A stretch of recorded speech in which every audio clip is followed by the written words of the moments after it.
A year and a half in the making. Now we know when it's coming. The federal government will unveil its findings into the problems with the Albuquerque Police Department Thursday morning. And these are findings that could lead to a major overhaul of the department.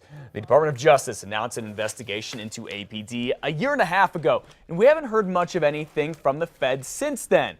In a few days, that will change. The police union president said some officers have a fear of how much the feds will influence the department going forward. Maybe some sort of implementations and obviously reform and change. We expect that to happen, but not an overtaking of our department. So of course that's a fear in everybody's mind.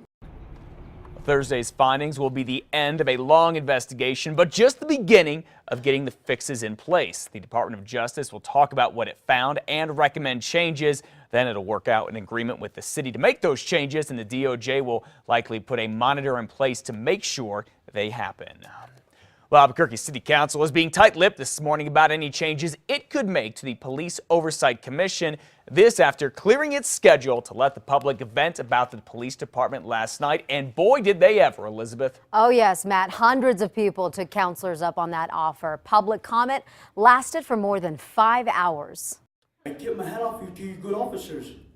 But for you dirty officers out there, you make the department look bad. This has to stop. It cannot go on any longer. Some folks even showed up with a casket as a symbol of some people who have been shot by APD. Chief Gordon Eden sat nearby. The council chambers was packed with an overflow crowd, most concerned about how APD operates and the city as a whole. This city and APD are supposed to work for its citizens, and it is far time you listen to us and show us some respect. Problem is with APD's corrupt leadership. And this begins in the mayor's office. Blame yourselves.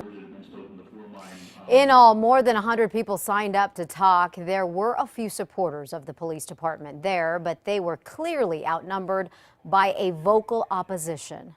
I support APD. I, my friends, family have been pulled over by APD officers. And guess what? We're still alive, no injuries, no shootings, nothing. As a veteran, I got a First Amendment right. Please. Got heated at times. So the reoccurring demand from most that gave their input was to have the Department of Justice oversight of APD. Counselors did not take any action last night. Matt. Well, thanks, Liz. And today, a federal grand jury will start listening to subpoenaed belt tapes and recordings from state police officers who were in the foothills when Albuquerque police shot and killed James Boyd last month. We have learned the grand jury subpoenaed these in connection with the FBI's criminal investigation of this shooting. The attorney for APD officers Dominic Perez and Keith Sandy tells us so far the FBI has not interviewed either officer, nor have they gotten a letter saying they are the target of a grand jury. Now, beyond that James Boyd shooting, we also know the FBI is looking at charges against officers in other cases. Of course, we're covering the latest on the DOJ's report on its APD investigation. We'll have complete team coverage of the big news conference Thursday morning. It starts at 10. We'll stream it live on KRQE.com. We have learned a man who was stabbed across from the fairground in Albuquerque last night has a warrant out for his arrest. Police say just before 9 Monday night, 25-year-old Matthew Chavez was stabbed in the arm and in the back. They say he was trying to sell a glass pipe to a group of people near Central and San Pablo. Chavez was hospitalized. Police say when he gets out, he'll be booked on an outstanding warrant for armed robbery. Cops say he hasn't anteed up any information to help them ID his attackers. You got to come here and take a look at this. Newly released dashcam video shows exactly what went down in January when state police shot a wrong-way driver on I-25 near Las Vegas. Listen to this. Vehicle failed to stop. We're going to be traveling northbound, southbound lanes. 911 got a number of frantic calls reporting the wrong-way driver who passed New Mexico State Police on I-25 here near Las Vegas. Officer Jonathan Wright was chasing this white van. Sirens and the PA system did not get Albert Urban to stop. In fact, he kept going 17 miles in the wrong direction, heading toward Las Vegas. About 30 drivers had to swerve out of the way to avoid being hit head-on. After 2 sets of spike strips punctured only 1 tire, officers decided to end this chase by forcing Urban's car off the road.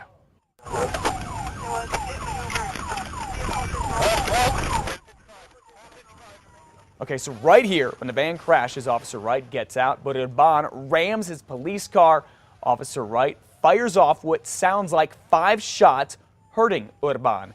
Investigators later realized Mr. Urban has Alzheimer's. He had no idea where he was going that night. As a result, he's not facing any charges, and the district attorney has ruled the shooting justified because Urban kept ramming the squad car. The man shot by Torrance County deputies after they say he opened fire on them is expected to survive, according to Sheriff Heath White. His deputies spotted a man in a suspicious vehicle Saturday night north of Mountain Air. White says that the guy shot at a deputy. He says that's when a cop from Estancia PD fired back. The unnamed suspect was shot. His injuries are non-life-threatening. The deputy and officer involved in the shooting are on standard paid leave while state police investigates. All right, 5:06, you saw it, and if you didn't, here it is one more time. The kick in the first round that broke Holly Holmes' arm. High right round kick from Juliana Van. Did you hear that? We're going to show it to you in slow-mo. Albuquerque's favorite female MMA fighter is going to go through surgery tomorrow, we are told, to fix this broken bone in her forearm. That is according to her promoter, Lenny Fresquez. Holm broke her arm in the first round. That was a kick that knocked out Julia Warner in the 5th round. Holm jumps on her, and that pretty much ends the fight in what they call a total knockout.